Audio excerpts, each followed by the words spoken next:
Assalamualaikum warahmatullahi wabarakatuh. Sebelumnya saya berterima kasih kepada dosen kewirausahaan yang telah memberikan kami tugas untuk menyelesaikan tugas akhir pada ujian tengah semester. Kali ini saya akan membahas tentang bidang usaha, salah satunya dari produk digital. Apa sih itu produk digital? Kita akan memahami produk digital, mengantar singkat tentang produk digital dan relevansinya di era modern. Dan yang kedua,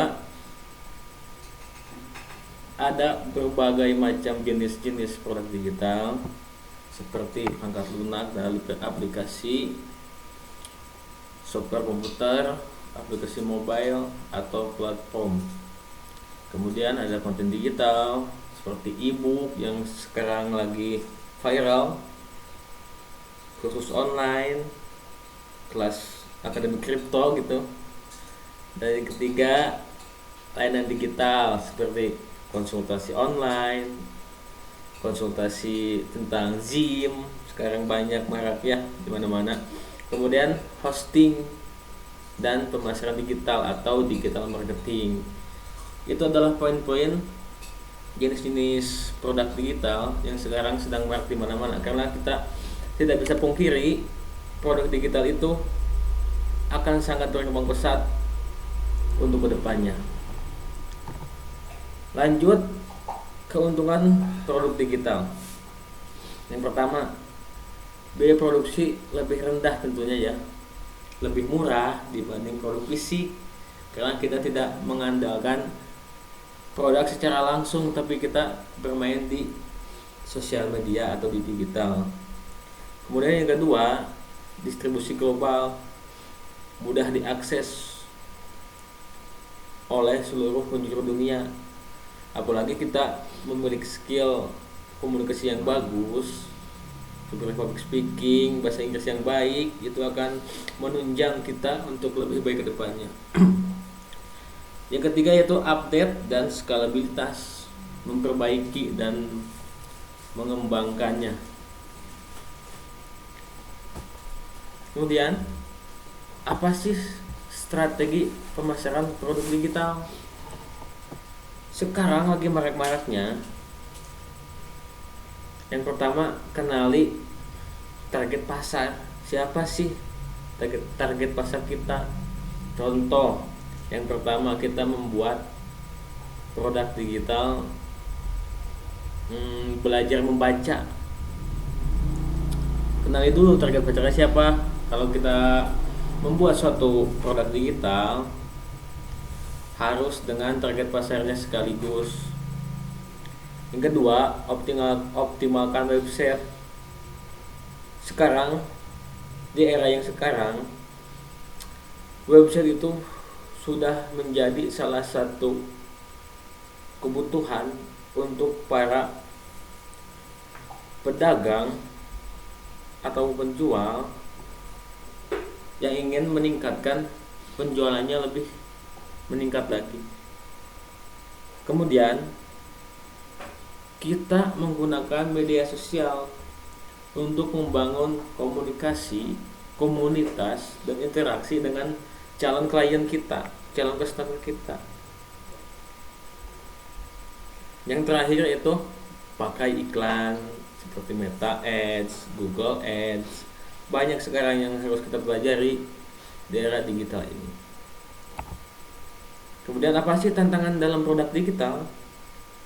Yang paling rentan itu ternyata keamanan data, resiko kebocoran dan serangan cyber, persaingan ketat, dan banyak pemain dan inovasi cepat. Jadi kita itu sangat bersaing ketat dengan orang-orang yang sangat kreatif, produktif. Sedangkan kita apa? Kita adalah seorang anomali yang sangat malas. Kemudian tren teknologi produk digital ini rata-rata itu sudah berbasis cloud computing atau penyimpanan awan, dan itu secara tidak langsung dapat meningkatkan fleksibilitas dan skalabilitasnya. Kemudian kecerdasan buatan, kita dapat membuat suatu produk oleh kecerdasan buatan atau yang lebih sering dikenal dengan sebutan AI atau artificial intelligence. Dan yang terakhir yaitu mobile first, untuk mengoptimalisasi perangkat mobile kita. Selanjutnya, matriks keberhasilan produk digital. Ini sangat berpengaruh pada penjualan, pada keberhasilan kita menjual produk digital. Seperti yang ada dalam PPT ini, 75% user retention, persentase pengguna aktif kembali. Bagaimana orang itu sesudah dia membeli, kemudian dia melakukan transaksi kembali atau sering kita sebut dengan repeat order. Kemudian rating aplikasi, berapa sih rata-rata toko di aplikasi mempunyai rating misalnya 4,5, itu tuh sudah sangat bagus untuk rating 4,5 dalam toko yang kita buat. Kemudian 120.000 pengguna aktif bulanan. Bayangkan saja dalam satu bulan ada 120.000 orang yang melihat toko kita yang sudah kita pasarkan, yang sudah kita branding. Berapa banyak orang yang melihat konten-konten kita, produk-produk kita, yang mengcheck out produk kita, jumlah pada setiap bulan. Kemudian pendapatan per bulannya, kalau kita sudah jago, sudah pro dalam suatu penjualan, pemasaran, kita tidak mungkin mendapatkan pendapatan bulannya yang sangat kecil kalau kita sudah jago, sudah pro di dalam bidangnya. Itulah revenue yang dihasilkan dari produk digital. Dan yang terakhir adalah kunci sukses dan langkah berikutnya untuk kita grow up ke depannya. Yang pertama, fokus pada pengguna. Pahami kebutuhan dan bibit mereka, apa sih yang mereka butuhkan, apa sih manfaat yang mereka rasakan dari produk kita. Kemudian inovasi terus menerus. Kita harus beradaptasi dengan zaman, dengan teknologi yang sekarang sudah canggih-canggihnya. Bagaimana kita cara bersaing dengan orang-orang yang sudah berada di pasar. Kemudian yang ketiga, optimasi pemasaran. Gunakanlah data untuk strategi lebih tajam. Yang sudah kita bahas tadi, seperti digital marketing, meta ads, dan yang lainnya, itu dapat meningkatkan pemasaran kita secara tidak langsung.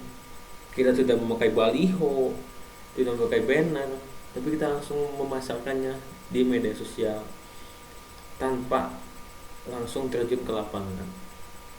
Dan yang terakhir adalah skalakan bisnis, perluas pasar dan diversifikasi produknya.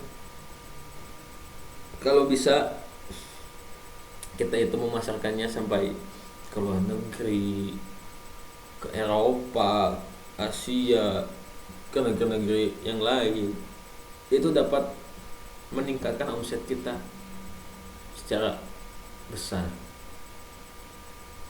Mungkin itu saja dari saya, kurang lebihnya mohon maaf.